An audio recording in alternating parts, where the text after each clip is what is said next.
estimados alumnos, ¿cómo están? Los saludo muy cordialmente. Bienvenidos a esta nueva clase de Historia de la Filosofía Medieval.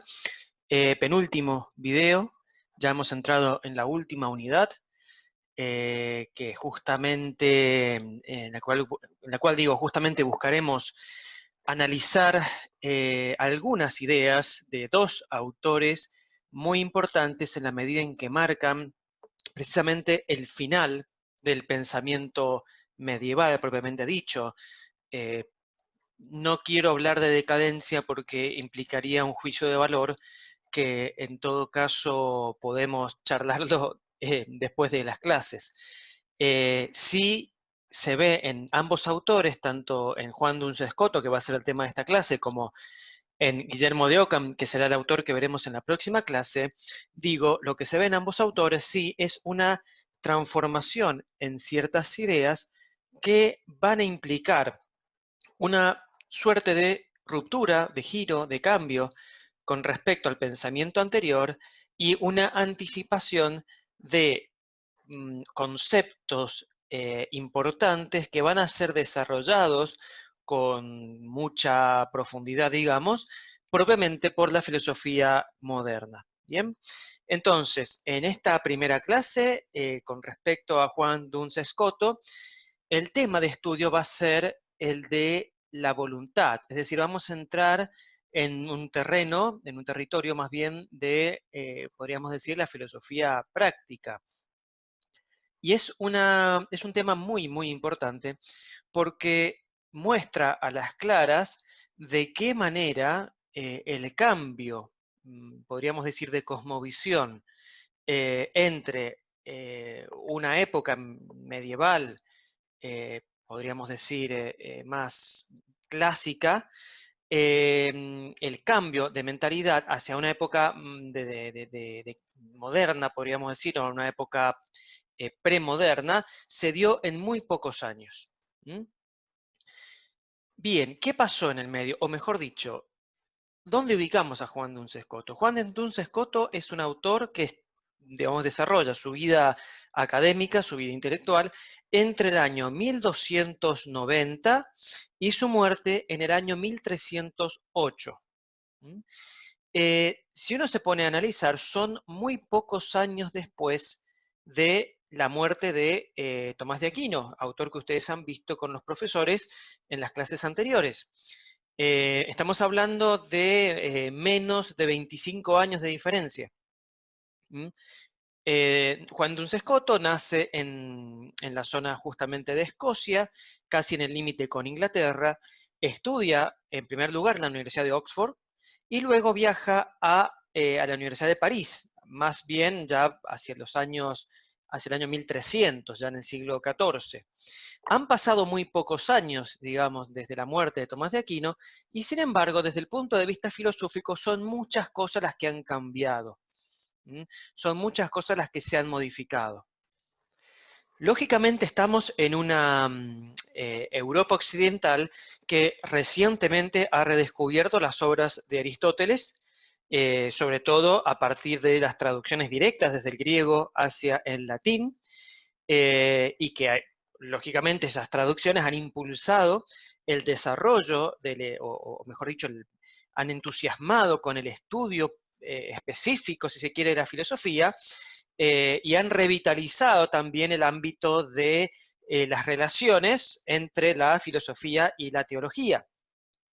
En ese contexto se van a dar, sobre todo en el ámbito de la Universidad de París, una serie de disputas, podríamos decir, que van a llevar a que en el año 1277 el arzobispo de París, llamado Esteban Tempier, publicara un libro con 217 tesis que eran condenadas por él como heréticas. Muchas de esas tesis tenían que ver con desarrollos filosóficos que, a su juicio, eran contrarios a la fe. ¿Mm? Y alguna parte de esas tesis, un cierto número de esas tesis, eran, de hecho, tesis copiadas, o mejor dicho, elaboradas textualmente por Tomás de Aquino. Es decir, y un poco para cerrar la idea que vengo diciendo, en el año 1277, el arzobispo de París condenó varias tesis que eran propias de Tomás de Aquino. Ese contexto, ese contexto de un Tomás de Aquino condenado, de una escuela, digamos, de filosofía y de teología dominicana condenada en algunas de sus ideas, es el contexto en el cual se va a formar Juan Duns Scoto, filosófica y teológicamente. Al igual que Tomás de Aquino, Juan Duns Scoto es un monje, pero en este caso perteneciente a la orden de los franciscanos. Y los franciscanos, desde el punto de vista teológico, eh, temen y temieron en ese momento que el desarrollo de la filosofía aristotélica planteara algunos problemas graves con respecto a ciertos puntos teológicos de importancia. En concreto, la escuela franciscana eh, se opone a que la voluntad, entendida como potencia humana, sea determinada por el conocimiento intelectual. ¿Qué quiere decir esto? Eh, Aparentemente, y según también la lectura que tienen los franciscanos de Aristóteles, para el Estagirita, la voluntad no sería más que una mera apetencia intelectual. ¿Esto qué quiere decir? Que cualquier bien que la inteligencia conoce es inmediata y, digamos, necesariamente querido por la voluntad. ¿Qué es lo que parece negar esta idea? Bueno, básicamente la idea de libertad. No habría libertad entendida como la posibilidad de hacer o no hacer algo si la inteligencia determinase a la voluntad necesariamente a querer algo. Eh, Sobre todo, este aspecto resulta muy importante para los franciscanos, eh, no solo por su, digamos, impacto antropológico, es decir, por lo que implique negar la libertad en el hombre, sino más que nada porque implicaría negar la libertad en Dios. Es decir, implicaría que la creación, por ejemplo, sería un acto necesario. ¿Qué quiere decir esto? Implicaría, para los franciscanos, decir que Dios creó el mundo y lo creó de la manera en que lo creó porque su inteligencia conoció que era bueno, que la creación tal como es, tal como ha sido creada es buena, y entonces necesariamente su voluntad sigue el dictado de esa inteligencia. Y entonces no habría, digamos, libertad divina. Estaría de alguna manera Dios determinado para crear el mundo tal como lo ha creado, y este mundo no sería entonces fruto de su libertad, sería una creación necesaria. ¿Mm? Para, de alguna manera, decir algo, digamos, a favor de estos franciscanos, de que pensaban esto, hay que admitir que ciertamente Aristóteles no maneja una idea de creación, o sea, no maneja la idea de un Dios creador, y por ende tratar de explicar, si se quiere, el dogma teológico de la creación con elementos aristotélicos puede llevar justamente a estas confusiones. Para Aristóteles, el mundo, tal como es un mundo necesario, con un movimiento necesario, movido por un motor inmóvil necesario y que de hecho mueve las cosas inconscientemente. Y lo que es más, ni siquiera para Aristóteles ni siquiera Aristóteles habla de una creación del mundo, lo cual para estos franciscanos y para muchos medievales los llevaba a pensar que en realidad para Aristóteles el mundo era eterno, no había habido un comienzo del mundo. Entonces, para recapitular, estos franciscanos entonces temen que estudiar mucho a Aristóteles, digamos, y darle demasiado lugar a la filosofía aristotélica en la teología, termine por llevar a conclusiones erróneas desde el punto de vista teológico.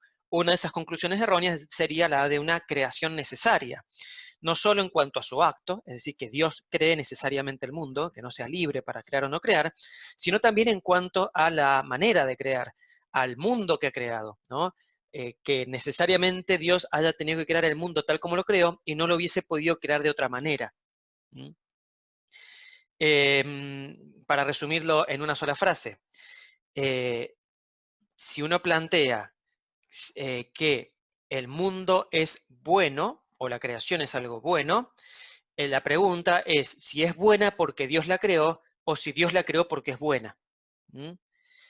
Y la manera distinta de responder a esa pregunta nos pone, o digamos, nos plantea la pregunta a su vez de si Dios es el autor del bien, en la medida en que cree lo que es bueno, y en la medida en que crea las cosas son buenas porque Él las crea, o en realidad Dios sigue a un bien que aparentemente es mayor que Él y está determinado sí o sí a hacer esas cosas, ¿no? Entonces ahí tendríamos un dilema, digamos. Dentro de ese dilema, los franciscanos, la escuela franciscana quiere resaltar y quiere remarcar que Dios es absolutamente libre para crear el mundo tal como lo creó o para haber creado un mundo completamente contrario, ¿no? Para haber creado un mundo donde la gravedad tira las cosas hacia abajo o haber creado un mundo donde estamos flotando, ¿no?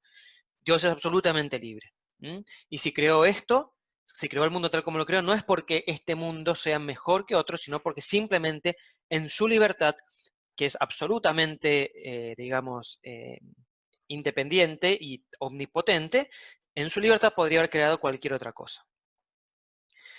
Y otra de las consecuencias, de alguna manera peligrosas, que ven estos franciscanos en la ética aristotélica y en el desarrollo, digamos, de la ética aristotélica y en su, si se quiere, unión con la teología, es la de generar una suerte de intelectualismo ético que haría prescindir de la práctica religiosa. Y déjenme explicar esto en un momento. Si la virtud, o mejor dicho, el bien, la práctica del bien consiste en una actividad intelectual, ¿m? Porque en definitiva es la inteligencia la que determina a la voluntad para elegir el bien, en la medida en que la inteligencia conozca el bien, la voluntad sí o sí va a elegir el bien, entonces, para ser mejor persona, basta con conocer más los bienes, con tener un conocimiento más profundo de la realidad. Y de esa manera, la ética entonces termina siendo reducida a un ejercicio intelectual. Solo aquellos que accedan al conocimiento más profundo de la realidad, al conocimiento filosófico, que capten, podríamos decir, la idea de bien platónica, o que entiendan lo que es la virtud desde el punto de vista aristotélico, solo ellos, en la medida en que comprenden bien intelectualmente, van a poder practicar el bien. Y los que no comprenden, los que no estudian, los no inteligentes, podríamos decir, no podrían practicar el bien o practicarían un bien muy, digamos, de segunda o tercera categoría, ¿no? De esa manera, entonces, ya digamos, el buen obrar, digamos, no sería fruto, podríamos decir, de la práctica religiosa, de la gracia, digamos, de todo lo que propone la moral católica para todos, no para solo, digamos, que es algo que propone universalmente, sino que la ética sería una suerte de eh, premio para aquellos que puedan acceder al conocimiento intelectual desde el punto de vista filosófico, ¿no? A la moral aristotélica. Solo ellos practicarían plenamente el bien, y el resto, bueno, harían lo que se puede, ¿no? Bien, eh, entonces, todas estas, o mejor dicho, el conjunto de estas ideas, demasiado optimistas con respecto a la filosofía, han sido llamadas, como teoría o como corriente, averroísmo latino. ¿Mm? ¿Esto qué quiere decir? Sería básicamente un intento, digamos, por interpretar a Aristóteles desde una óptica,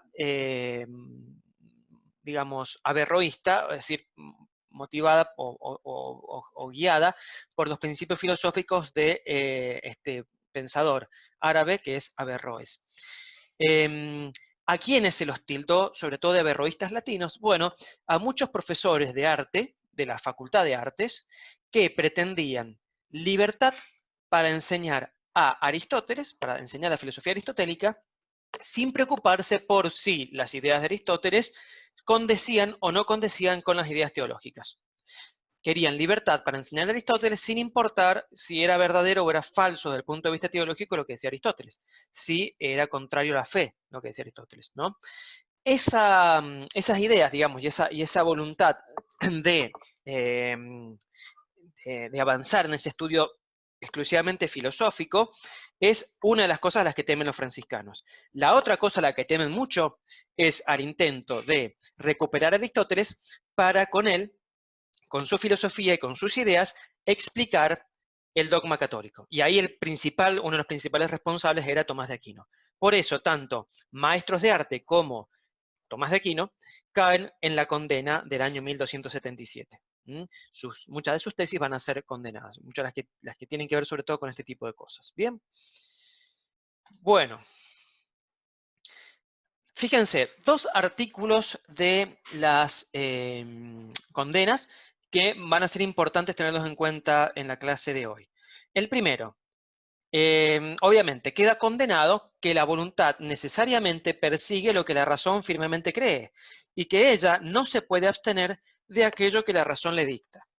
Lo que explicábamos recién. Para el arzobispo de París y para los maestros de teología franciscanos que un poco promovieron esta condena, es falso y contrario a la fe que la voluntad persiga necesariamente lo que la razón le muestra, lo que la razón cree como bueno. Es decir, la voluntad debe ser independiente completamente de lo que la inteligencia le muestre. En segundo lugar, la siguiente tesis que podemos considerar aquí, el artículo 157 dice que es falso que el hombre, ordenado en cuanto a su intelecto y su afecto, como puede estar lo suficientemente por las virtudes intelectuales y las otras morales acerca de las cuales habla el filósofo en la ética, es dispuesto suficientemente para la felicidad eterna. ¿Ven?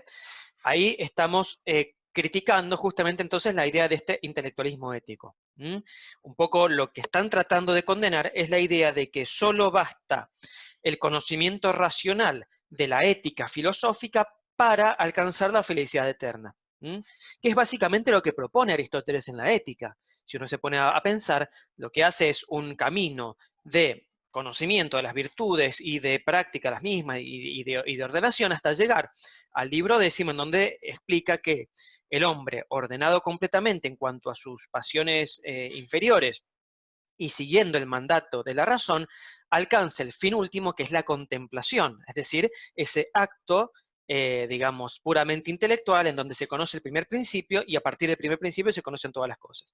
Allí estaría la felicidad eterna. Bueno, los franciscanos y Esteban Tempier, el obispo de París, quiere ponerle coto a esa idea, es decir, no basta con lo que muestra el intelecto, no basta con las virtudes, con el orden de las virtudes intelectuales y las virtudes morales para alcanzar la felicidad eterna, porque si no, no tiene sentido básicamente la religión.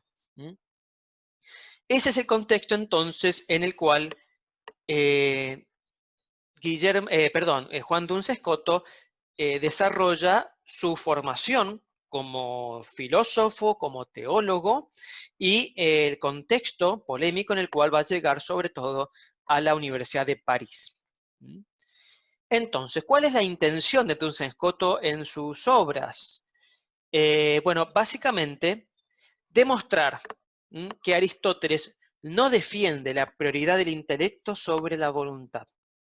Fíjense qué interesante, porque si los franciscanos anteriores a él han luchado medio contra la filosofía de Aristóteles, buscando que la filosofía de Aristóteles no se meta con la teología, buscando que aquellos que se metieron con Aristóteles queden condenados, ya sean maestros de arte, ya sean Tomás de Aquino, digamos. Duns Scoto, cuando comienza con sus, digamos, lecturas y sus clases sobre la sentencia de Pedro Lombardo, como todo nuevo maestro de teología, se va a dar cuenta que no es posible ignorar a Aristóteles. Se va a dar cuenta que por más condenas que hubo, ciertamente la gente seguía haciendo lo que quería. Y eso en realidad también es un punto muy interesante de toda la Edad Media, ¿no? Al comienzo ustedes vieron seguramente mucho de lo que hay con respecto a la leyenda negra de la Edad Media, y parecería que la Edad Media era esa edad en la cual unos pocos dominaban absolutamente todo y todos estaban sometidos y todos hacían lo que mandaban los superiores. Bueno, la realidad es que Esteban Tempier condenó 217 tesis y en realidad se siguió enseñando Aristóteles y demás. Y la condena de Esteban Tempier no fue la primera, ya antes se había condenado varias tesis también de Aristóteles en Oxford, en Cambridge, en París previamente, y la verdad es que Aristóteles se lo siguió enseñando, ¿no? Entonces, Duns Scoto, con mucho más sentido común, en ese sentido, digamos, se da cuenta que no puede no enseñarse a Aristóteles, que Aristóteles es, desde el punto de vista filosófico, genial, y que en realidad lo que hay que hacer es estudiarlo, y si uno lo estudia realmente, se da cuenta que en realidad Aristóteles no defendió la prioridad del intelecto sobre la voluntad, de ninguna manera. Digamos, lo que está diciendo Scoto es que lejos de condenar a Aristóteles, lo que hay que hacer es darse cuenta que Aristóteles es un aliado, digamos, de la corriente franciscana y que los que lo han interpretado mal son los dominicos y los maestros de arte averroístas latinos, digamos. Son ellos los que lo han leído mal. Hay que entenderlo bien lo que dice Aristóteles. Y eso es lo que se propone hacer Duns Scoto en el comentario al libro noveno de la metafísica. En el libro noveno de la metafísica, lo repito, en realidad capaz ya lo estudiaron en filosofía antigua, pero si no, lo digo aquí, el libro noveno de la metafísica es un libro muy importante porque habla acerca del acto y la potencia. Es el libro de la metafísica donde Aristóteles explica los conceptos de acto y potencia. Y en uno de sus capítulos explica la potencia y la diferencia entre las potencias irracionales y las potencias racionales. ¿Mm?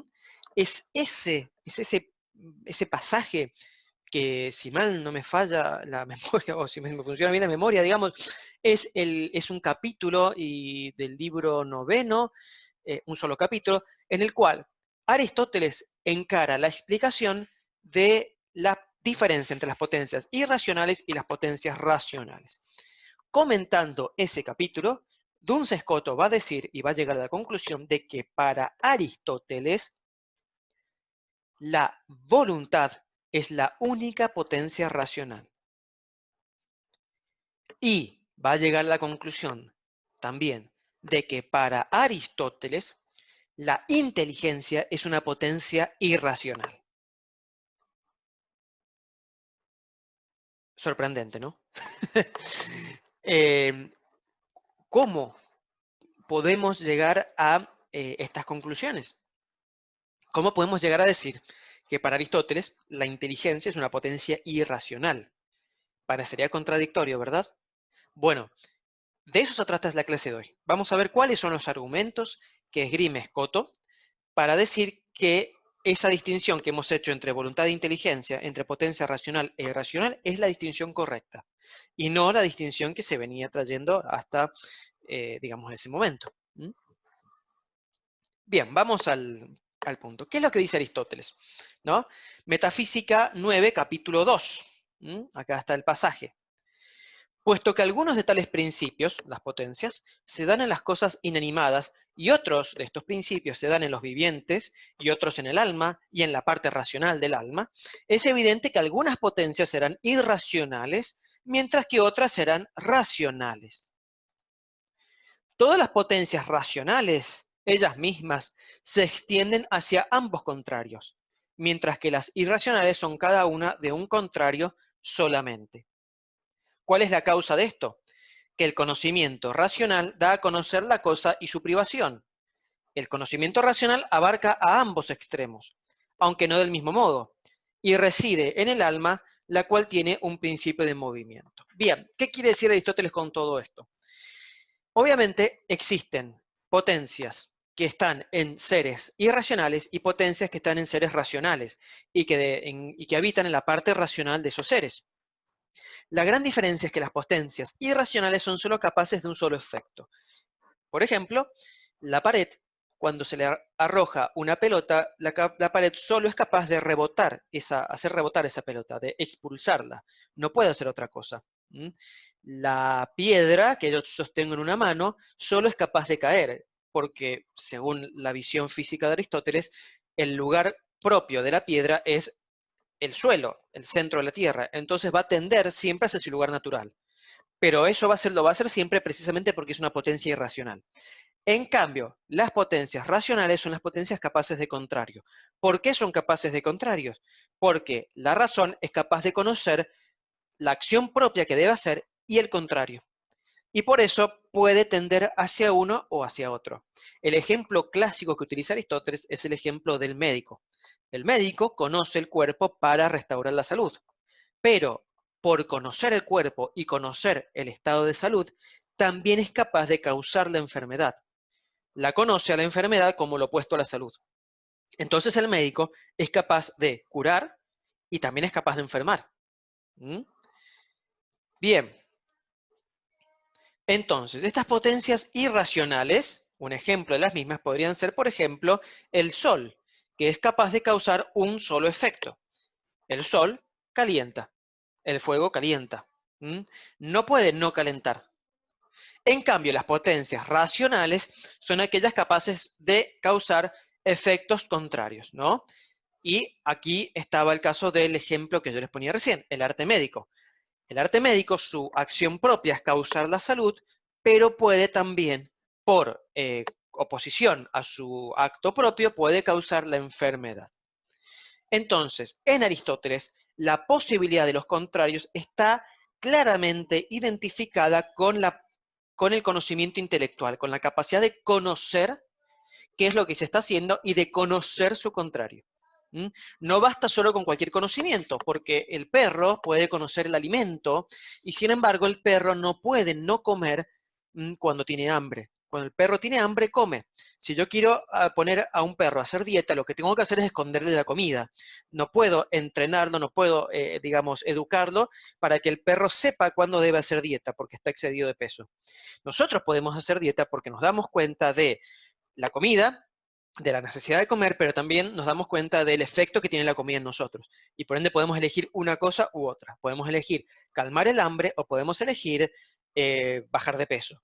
Pero no puede hacer eso el perro, porque solo conoce directamente la realidad y él queda completamente determinado, si se quiere, porque su potencia es irracional. En este caso, la potencia, la tendencia hacia la alimentación. ¿Mm?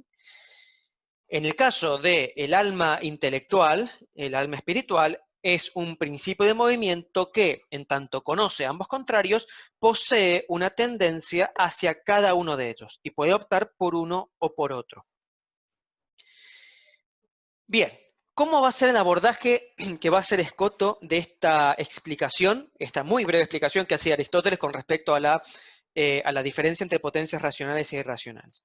En primer lugar, hay que decir que su abordaje va a ser el típico de una cuestión escolástica, es decir, va a ser el típico de una, podríamos decir, de una disputación, ¿no? Va a ser el típico abordaje que se daba en una clase disputada frente a un aula, digamos. En este sentido, la cuestión va a tener, en primer lugar, una serie de objeciones que se van a considerar en contra de la premisa.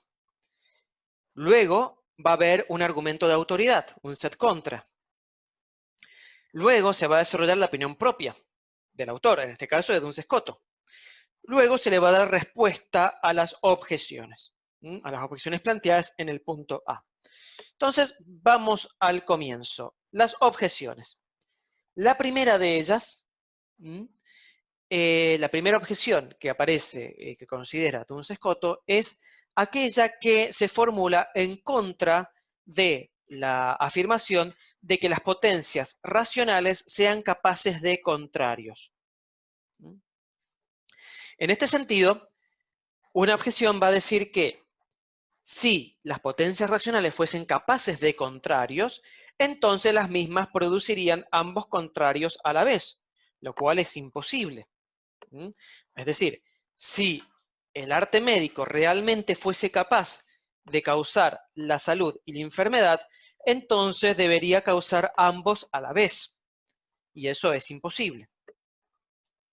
La segunda objeción dice que si las potencias racionales son capaces de causar los contrarios, entonces, como es imposible causar los contrarios a la vez, las potencias racionales no deberían producir nada.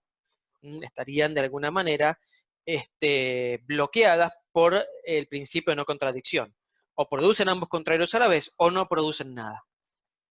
Finalmente, la tercera objeción, tal vez un poco más a ver, más pícara en este caso, dice lo siguiente: si las potencias racionales produjesen ambos contrarios a la vez, entonces la voluntad, el ser humano, el ser racional, podría querer lo malo en sí mismo. Y esto se explica fácil.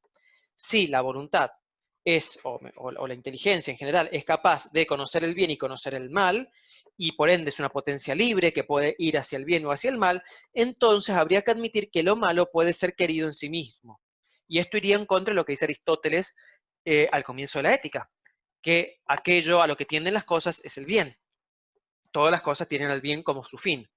Si realmente existiesen las potencias racionales y las potencias racionales fuesen capaces igualmente de los contrarios, entonces habría que admitir que las potencias racionales tienden también al mal. Entonces ahí habría una contradicción también. Y existe un segundo orden de objeciones también que va a considerar Escoto, en este caso dirigidas en contra de la idea de que las potencias irracionales sean potencias que estén determinadas completamente a lo uno. Entonces, el primer orden de objeciones criticaba la idea de que las potencias racionales sean capaces de obrar contrarios. El segundo orden de críticas va a ir hacia objetar, digamos, que las potencias irracionales no sean capaces de tener más de un efecto, ¿no? La primera objeción en ese sentido dice que el Sol sí es capaz de efectuar contrarios. En este caso, por ejemplo, Escoto dice ahí, cuando formula la objeción, que el Sol, por ejemplo, sería capaz de secar el barro, ¿cierto? Pero también sería capaz de derretir el hielo. Y uno dice, ¿por qué eso sería una objeción? Bueno, porque obviamente para Escoto y sus conocimientos físicos del momento, secar el barro sería una acción que lleva de lo más líquido a lo más sólido, y en el caso de derretir el hielo, el Sol estaría efectuando una acción de llevar lo más sólido hacia lo más líquido. De esa manera, el Sol estaría efectuando acciones contrarias, y no sería meramente entonces las potencias racionales las capaces de contrario, sino que también en este caso una potencia irracional como el Sol sería capaz de efectuar acciones contrarias. Y por otro lado, también es cierto, va a decir Escoto, que el frío calienta accidentalmente. ¿En qué sentido el frío calienta accidentalmente? Bueno, creo que todos alguna vez, espero que no todos, pero seguramente a alguno le habrá pasado de haberse quemado con hielo. Claro, sabemos nosotros que no es exactamente la misma quemadura que produce el fuego. Pero bueno, el frío, en este sentido, para Escoto, calienta accidentalmente, ¿no? Puede enfriar ciertas cosas, pero en algún momento también puede causar una quemadura.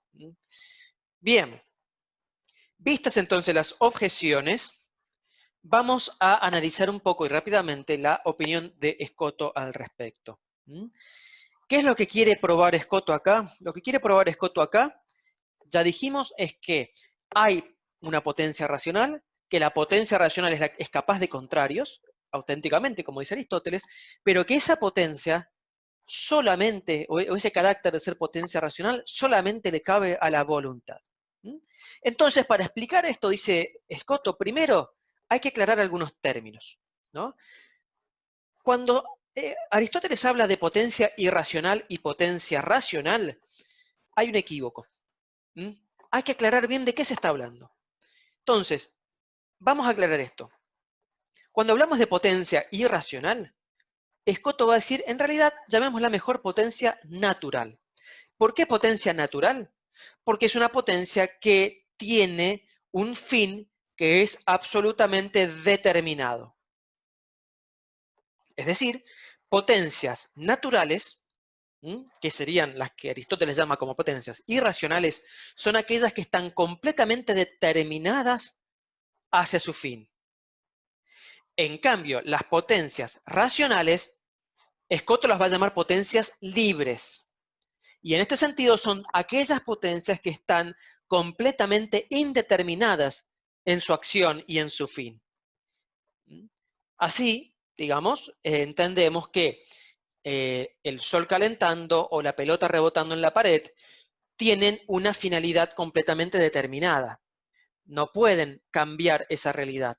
El Sol no puede evitar calentar y la pelota no puede evitar rebotar en la pared. para que haya potencia racional tiene que verificarse una indeterminación en cuanto a la acción propia de esa potencia. Vamos a entrar ya un poquito más en detalle a explicar esto. Entonces, esta, digamos, contradicción, o esta antonimia, mejor dicho, entre determinación e indeterminación, dice Escoto, no hay que entenderla en cuanto a los efectos de la acción, sino estrictamente en cuanto a los actos. ¿Mm? De esa manera, por más que el Sol sea capaz de realizar efectos contrarios en la realidad concreta, derretir el hielo y secar el barro, lo que hay que mirar para analizar si el Sol es una potencia natural o es una potencia libre, no es el efecto, sino el acto propio. Y el acto propio del Sol es calentar. El acto propio del fuego es calentar. El acto propio de la pared es rebotar, o sea, hacer rebotar las cosas que le llegan, digamos, que le son arrojadas. Entonces, el acto propio es el que define si esa potencia es natural o es libre. Entonces, la potencia racional va a ser solo aquella en la que se encuentra, mejor dicho, indeterminada en cuanto a sus actos específicos, no en cuanto a sus efectos. ¿Por qué? Porque los efectos también dependen de la cosa que está recibiendo la acción de la potencia. En este caso, si el barro se seca por la acción del Sol y el hielo se derrite por la acción del Sol, no es la acción del Sol la que está causando contrarios, sino que digamos, la acción del Sol es una única acción y los efectos contrarios son la consecuencia de estar actuando el Sol sobre cosas que son diferentes entre sí. Pero la diferencia de efectos, la responsabilidad, digamos, sobre esa diferencia, no es tanto de la acción del Sol, sino de la composición de la cosa que está siendo afectada por el Sol. Entonces, Escoto, con buen tino, creo yo, está marcando que para determinar el carácter de una potencia, si es racional o es irracional, o en términos de Escoto, si es libre o si es natural, lo que hay que fijarse es su acción propia, qué tan determinada o indeterminada es con respecto a su acto propio y específico. Bien, entonces, desde el punto de vista de la opinión de Escoto, la potencia determinada es aquella que posee, mejor dicho, o que está gobernada por una forma natural. En este caso, por ejemplo, el calor. El calor, ¿cierto? El sol, el fuego y demás, son todos entes que poseen en sí mismos o que están constituidos en sí mismos por una forma natural. Y por ende, sus acciones van a ser siempre determinadas, van a tender siempre a la misma acción. No pueden modificar su acción. En cambio, la potencia indeterminada, la potencia libre precisamente, es aquella que está gobernada, ¿cierto? Por una forma que no es natural, sino que es intencional. En este caso, el concepto. ¿Qué es lo que se quiere entonces destacar aquí? Que el concepto intelectual, en este caso como producto obviamente del conocimiento intelectual, incluye en sí una cosa, la cosa conocida, y su contrario. Cuando uno conoce algo, volvamos entonces al ejemplo de la medicina, cuando uno conoce las causas de la salud, o mejor dicho, el estado de salud, también conoce las causas de la enfermedad, conoce en definitiva qué es lo que rompe la salud. Entonces, esa forma intencional, que es el concepto, que es la captación intelectual de una realidad, es la que, en principio, permite que exista una potencia indeterminada. O sea, es lo que, de alguna manera, permite que pueda darse una acción indeterminada, es decir, una acción que pueda ir hacia un contrario o hacia otro. Y esto, de alguna manera, lo que termina haciendo es destacar la necesidad de que exista el intelecto, el conocimiento intelectual, para que haya libertad, para que haya una potencia libre. Ahora bien, y acá viene lo interesante, ¿esto quiere decir que el intelecto es la potencia libre? Bien, Escoto va a decir que no. ¿Por qué? Bueno, en primer lugar, porque la concepción intelectual de los contrarios no basta para obrar. ¿Mm? Y eso dice, es un hecho evidente, nosotros mismos nos damos cuenta de eso. Conocer los dos contrarios no es suficiente para elegir uno u otro.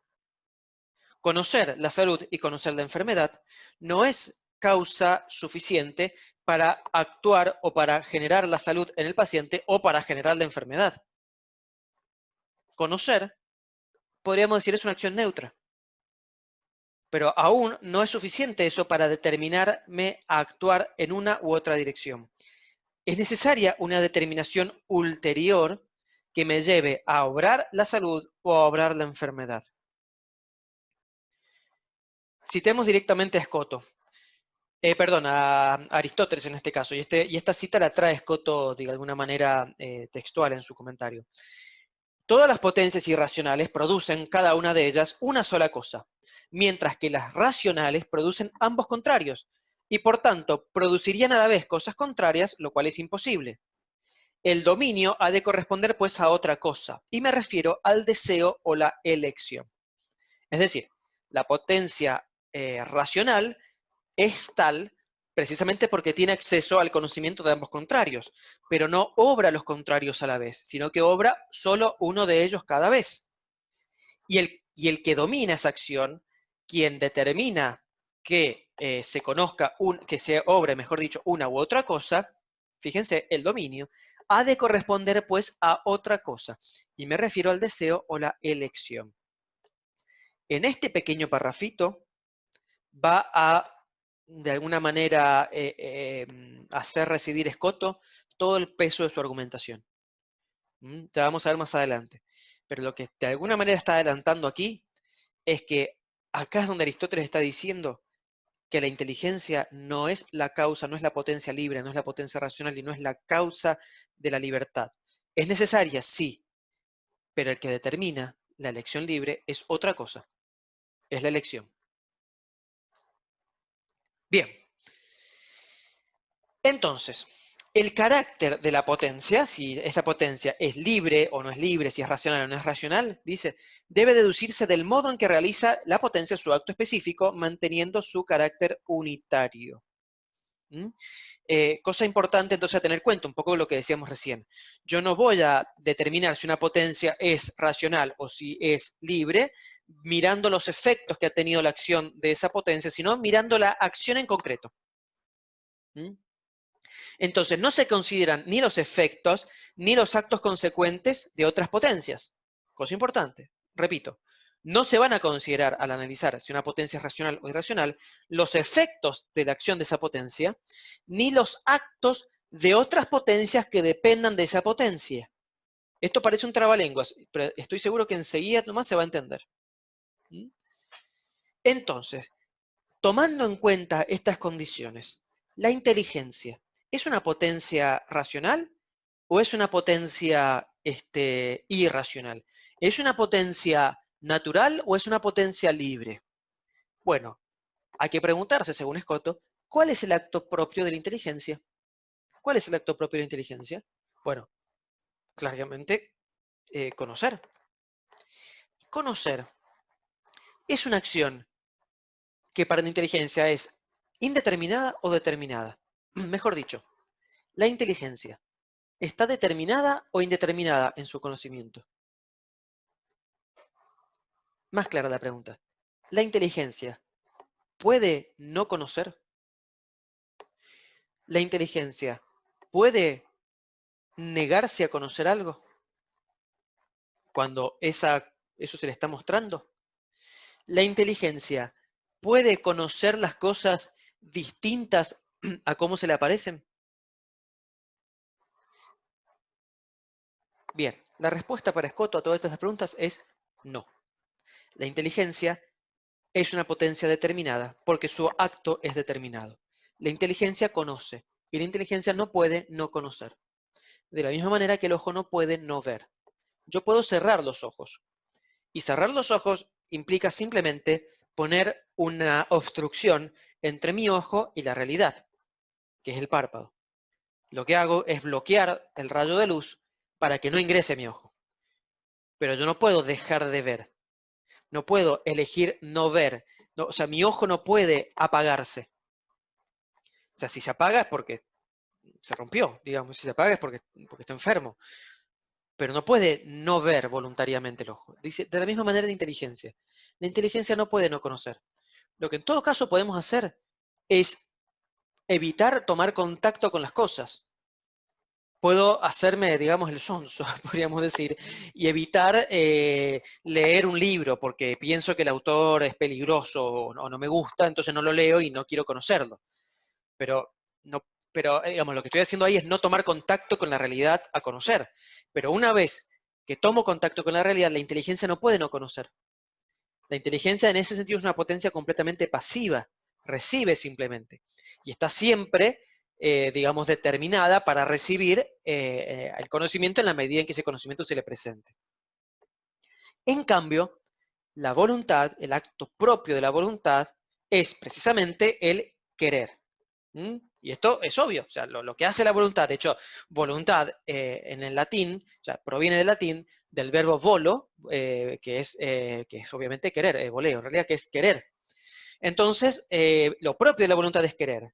Y el querer, justamente, ¿es determinado o es indeterminado el acto de querer? Y es ahí justamente donde parece un poco la conclusión de Escoto. El querer es indeterminado. Nosotros nos damos cuenta que podemos querer una cosa, podemos odiar una cosa, podemos ser indiferentes ante una cosa. ¿Mm? Frente a una acción, hacia un curso de acción, nos plantean opciones y podemos querer una opción, la opción A, podemos querer la opción B, o podemos no tomar ninguna decisión. Podemos abstenernos completamente de querer una cosa u otra. Podemos suspender nuestra elección. Entonces, si tenemos esa capacidad, si eso es lo propio de la voluntad, y esa voluntad es la que es capaz justamente de acciones contrarias, no de efectos contrarios solamente, sino de acciones contrarias, entonces la voluntad, el acto de la voluntad, es un acto indeterminado. Y en este sentido, entonces, la voluntad aparece como una potencia libre frente a la inteligencia, que sería una potencia natural. Y si volvemos un poco a lo que significaba esto de ser potencia libre y potencia natural, hasta las identificaciones que hacía Escoto, una potencia libre es una potencia racional y una potencia natural es una potencia irracional. Entonces, en ese sentido, la voluntad sería una potencia racional y la inteligencia sería una potencia irracional. Entonces, el querer de la voluntad es un querer que es indeterminado. Y en este sentido, como lo decíamos, puede querer los contrarios. Puede querer una cosa, puede odiar una cosa. Y lo que es más importante, puede no querer nada. Puede, de hecho, sustraerse completamente de su acción. Ambas alternativas, digamos, ambas posibilidades, querer contrarios o no querer en absoluto, son absolutamente demostrables por la experiencia, dice Scotto. Cualquiera de nosotros hace una introspección de sus decisiones, de lo que ha hecho hoy desde que se levantó, y nos damos fácilmente cuenta de que podríamos haber querido hacer cosas completamente distintas a las que hicimos. Si las elegimos o no las elegimos, poco importa, pero que podríamos haberlo hecho, es claro. En este momento ustedes están escuchando este video, pero en este momento mismo ustedes podrían apretar stop y dejar de reproducir el video. Y ustedes son conscientes de que pueden hacer eso. ¿Mm? O sea, de que lo que están haciendo no están determinados a hacerlo. Pueden elegir otra cosa. Entonces, ¿cómo se determina lo indeterminado? ¿Cómo se determina la voluntad? Si es indeterminada, o sea, si la voluntad puede querer una cosa, puede querer otra, puede querer cualquiera, digamos, o puede no querer, digamos, puede, digamos, abstraerse completamente de elegir o no elegir algo, ¿cómo es que se determina la voluntad? Bueno, va a decir Escoto, aclaremos primero que hay dos tipos distintos de indeterminación, ¿no? Esto es importante tenerlo en cuenta, ¿por qué? Porque cuando uno habla de indeterminación, sobre todo en un contexto griego, como es este caso que está comentando Aristóteles, lo indeterminado, el apeiron, justamente era para los griegos el defecto de la actualidad, ¿no? Lo más indeterminado, de hecho, es la materia prima, y de tan indeterminada que es, no existe, porque no tiene ninguna perfección, no tiene ninguna actualidad. En ese caso, Lo indeterminado por defecto de actualidad, solo puede ser determinado por la forma. Y en este caso, la materia prima solo se determina por la forma sustancial que la hace ser algo, en definitiva. ¿Mm? Toda la determinación entonces de la materia, por su falta justamente de actualidad, viene desde afuera, viene desde la forma. Y entonces la materia prima no se determina a sí misma, lógicamente, sino que es pura posibilidad, pura potencialidad. ¿Mm? En cambio, la indeterminación de la que estamos hablando aquí es otro tipo de indeterminación distinta para Escoto, y esto es muy importante tenerlo en cuenta. Es una indeterminación que consiste no en un defecto de actualidad, sino justamente en una plenitud de actualidad. La voluntad es indeterminada no porque le falte forma, sino porque es, de alguna manera, una forma excelsa.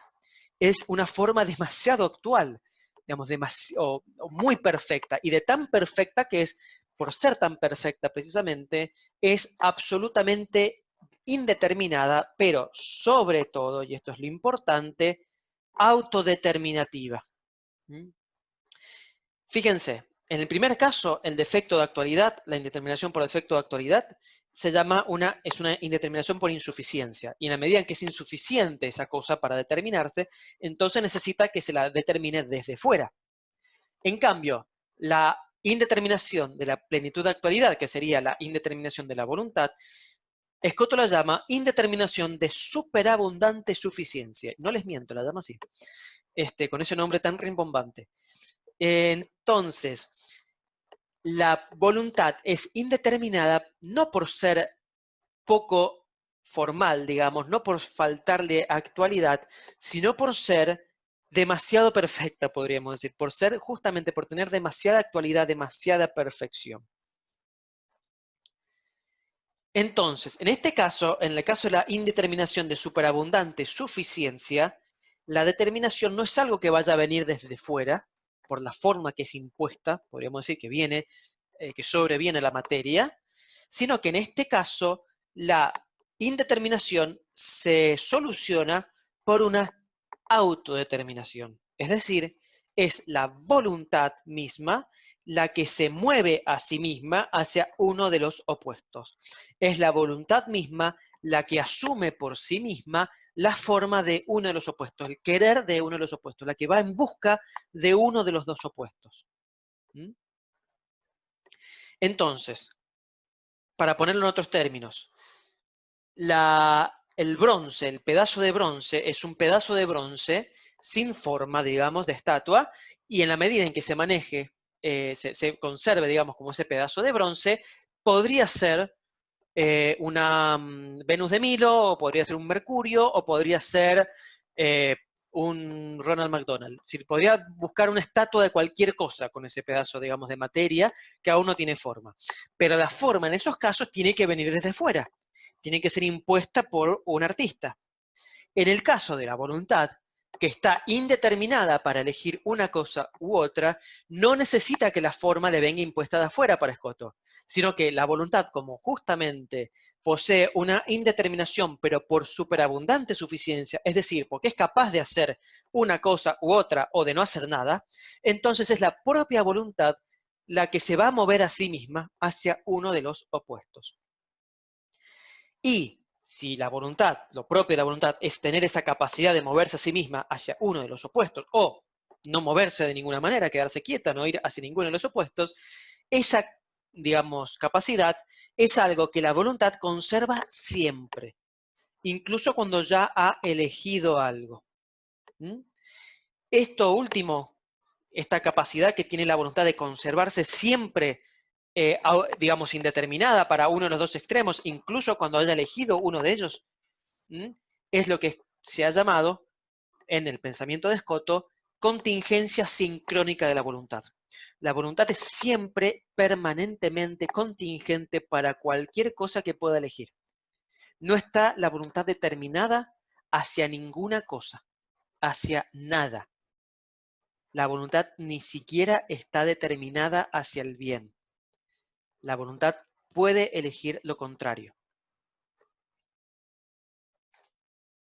Bien, entonces, Respuesta a las objeciones es el punto que sigue. ¿Por qué? Porque, como dijimos, Escoto al comienzo planteó una serie de objeciones, ¿cierto?, posibles en contra de esta doctrina de la, digamos, de la potencia racional como capaz de contrarios. Y nosotros hemos dividido esas objeciones en dos grupos. Aquellos primero que critican que las potencias racionales sean capaces de contrarios. En este caso, lo que va a decir Escoto es que, primero, las potencias racionales, en este caso la voluntad, no produce ambos contrarios a la vez. Esto para justamente contrarrestar la primera de las objeciones. A su vez, no carece de acción por no estar determinada. El hecho de que digamos, la voluntad esté indeterminada, o sea, indeterminada para elegir una cosa u otra, no la deja a la voluntad como si fuese un pedazo de bronce sin forma, incapaz de darse una forma a sí misma. Todo lo contrario, la voluntad justamente se da la forma a sí misma y actúa de una u otra manera. Y finalmente, en este caso, la voluntad no ama el mal, ciertamente, pero puede no elegir el bien. Y esto es lo que yo quise recalcar cuando hablé en la filmina anterior. No ama el mal. Escoto no va a decir nunca que la voluntad quiera el mal por sí mismo, pero para Escoto la voluntad puede mantenerse indiferente con respecto al bien.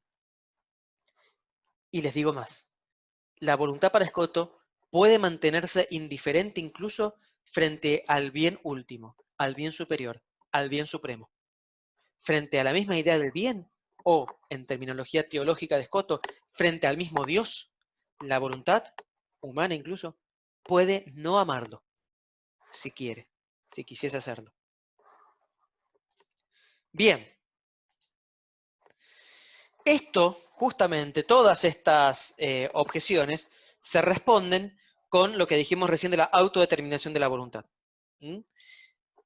La voluntad no produce ambos contrarios a la vez, ni tampoco carece de producción, ni tampoco ama el mal, pero en realidad puede no elegir ningún bien, puede mantenerse indiferente frente al bien, precisamente porque la voluntad, en tanto potencia racional y potencia sumamente libre, es autodeterminante.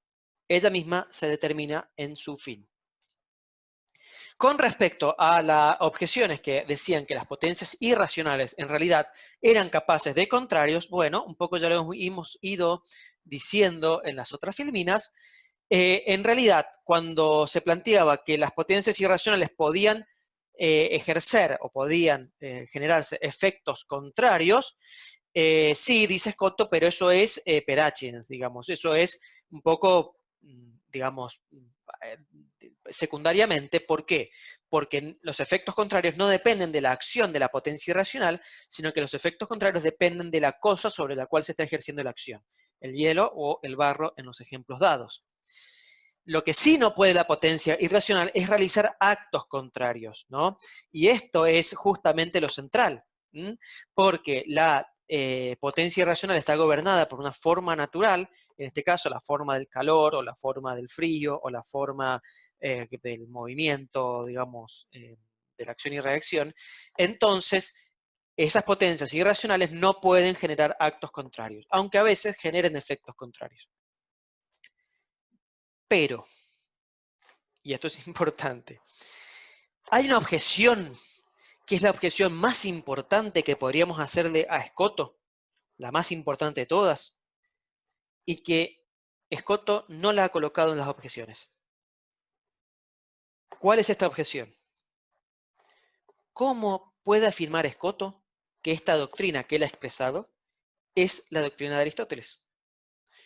¿Cómo puede decir Escoto que decir o afirmar que la potencia, que la inteligencia es una potencia irracional? ¿Y cómo puede decir que la voluntad es la única potencia racional? Entonces, ¿en qué nos afirmamos para plantearle a Escoto esta objeción? Primero, en que Aristóteles jamás habla de voluntad. El concepto de voluntad en sí mismo no es un concepto que esté presente en la obra de Aristóteles. Lo que más aparece en Aristóteles justamente es a lo sumo la idea de una apetencia racional, de un deseo racional, digamos, una tendencia hacia los bienes que muestra inteligencia, pero no la voluntad como potencia como la ha planteado acá Escoto, ¿no? Y el segundo punto es que Aristóteles sí habla muy explícitamente de la inteligencia como potencia racional, justamente la que nos diferencia de los animales, etcétera, etcétera, etcétera. O sea, lo normal, ¿no? ¿Qué es el hombre? Animal racional. ¿Por qué? Porque tiene inteligencia, digamos. Bien. ¿Cómo entonces podemos decir que esta doctrina es de Aristóteles? Bueno, la respuesta es brindada por Escoto de una manera un poco indirecta. Va a decir Escoto que aunque, digamos, Aristóteles no hable de voluntad, sí se refiere a su acto, a la elección. ¿Recuerdan ese pasaje que yo les dije hace unas filminas antes? Ese pasaje que era citado por Aristóteles, o mejor dicho, que era de Aristóteles y era citado textualmente por Escoto, ¿no? Esto de que lo propio de la potencia racional es conocer ambos contrarios y obraría ambos contrarios a la vez, salvo que existe otra cosa que elige. Existe otra cosa que es la que determina, que es la elección. Bueno, va a decir Escoto, es cierto, Aristóteles nunca habla de voluntad, no utiliza la palabra voluntad, pero sí está hablando del acto, está hablando de la elección. Si habla de la elección, ¿a qué potencia se está refiriendo? Obviamente a la voluntad, aunque no la nombre. Está como implícito, digamos, la potencia de la voluntad en la obra de Aristóteles. Y está presente porque habla de su acto, que es la elección. Y la segunda parte, digamos, o a lo segundo, va a decir Escoto, recordemos, lo segundo era que Aristóteles habla varias veces de la inteligencia como potencia racional. Va a decir Escoto, bueno, sí, está bien. Aristóteles habla de la inteligencia como potencia racional, pero esto lo habla o lo dice solo secundariamente, per accidens. ¿Por qué? Solo se puede hablar de la inteligencia como potencia racional en la medida en que su acto es condición necesaria del acto propiamente racional, que es la elección de la voluntad. Esto es, la voluntad no puede tener un acto racional, un acto libre, una elección, si la inteligencia no le muestra bienes a elegir. O sea, la inteligencia en este sentido funciona como una causa instrumental del acto de la voluntad. La voluntad no podría elegir si no tuviese opciones para elegir, ¿no? Pongamos un ejemplo un poco burdo. Si yo voy a un restaurante, cosa que no se puede hacer ahora en cuarentena, o casi no, si yo voy a un restaurante, para poder elegir qué comer, yo necesito que me traigan la carta, ¿verdad? Yo necesito que me traigan el menú. Y después, una vez que yo tengo el menú y que analizo lo que hay en el menú, elijo un plato, elijo qué comer, ¿verdad? No elige el menú por mí. No elige el mozo que me trajo el menú a mí. O sea, salvo que yo le diga, elegime vos lo que quieras, tráeme lo más rico que hagan acá. No sé. Pero yo en ese caso elegí no elegir. Elegí, digamos, elegí que otro eligiera por mí. Pero, a ver, el acto previo que necesito yo para elegir, que en este caso es conocer qué platos hay, ¿cierto? Ese acto previo es una causa importante, si se quiere, una causa instrumental importante para poder yo realizar la elección, pero es una causa instrumental. No es la acción libre en sí misma. La acción libre es mi acción de elegir qué quiero comer. Y esa elección es de la voluntad, no es de otra potencia. De la misma manera, entonces, la inteligencia es necesaria para el acto de la voluntad solo para mostrar el menú, solo para mostrar las posibilidades que puedan ser elegidas. Pero el acto propio racional, el acto propio libre, es la elección de la voluntad. Entonces, si hablamos de la inteligencia como potencia racional, es solo por, digamos, secundariamente, porque su acto es necesario para la acción auténticamente racional. En sí misma, la acción de la inteligencia es la acción de una potencia natural. Es una acción determinada. La inteligencia no puede no conocer. Bien, ¿cuáles son las consecuencias de esto, de esta teoría de Escoto con respecto a la acción racional, digamos, y a la acción electiva de la voluntad? La primera de ellas, muy importante, es que si la acción o el acto de la voluntad, ¿cierto? Es el único acto racional, el único acto libre, y la voluntad es la única potencia libre, entonces el acto voluntario va a tomar el centro de la vida ética. La voluntad como potencia va a ser el centro de todo el análisis ético y moral, filosóficamente hablando, ¿cierto?, a partir de Escoto. Esto es un punto muy importante. ¿Por qué? Porque en cierto sentido, la ética posterior a Escoto, la ética que de alguna manera, la línea ética que de alguna manera está inaugurando Escoto con esto, va a enfatizar sobremanera el acto electivo, la elección, la toma de decisión, ¿cierto?, como el centro y casi como la única cosa importante en la vida ética. Ciertamente Escoto todavía, digamos, está en un contexto bastante medieval, bastante, digamos, muy católico obviamente y muy, eh, digamos, muy clásico también.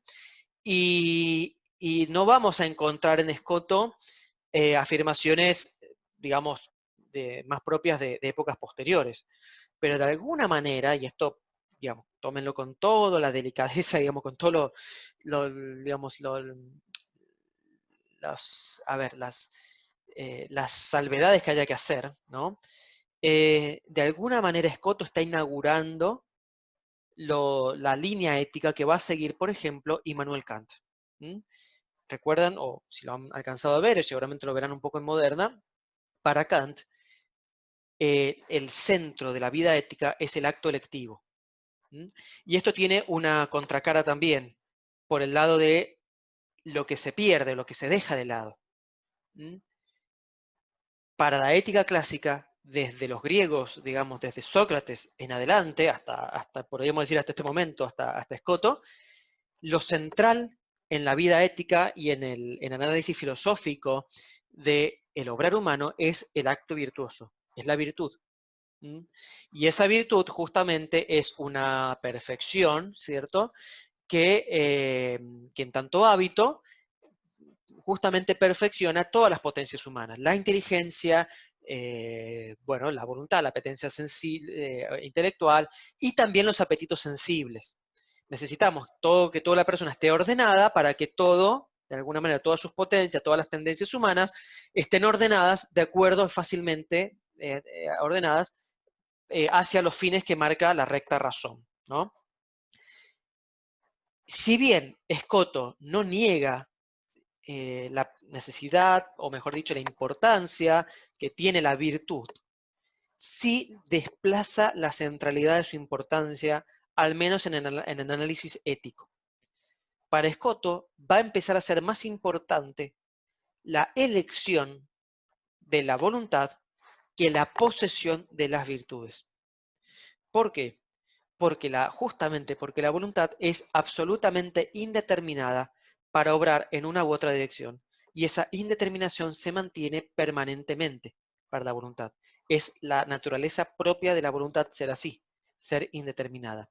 Y no importa cuánto me ejercite yo en mis virtudes para obrar el bien, la voluntad siempre está con la misma, digamos, indeterminación para elegir el mal en cualquier momento.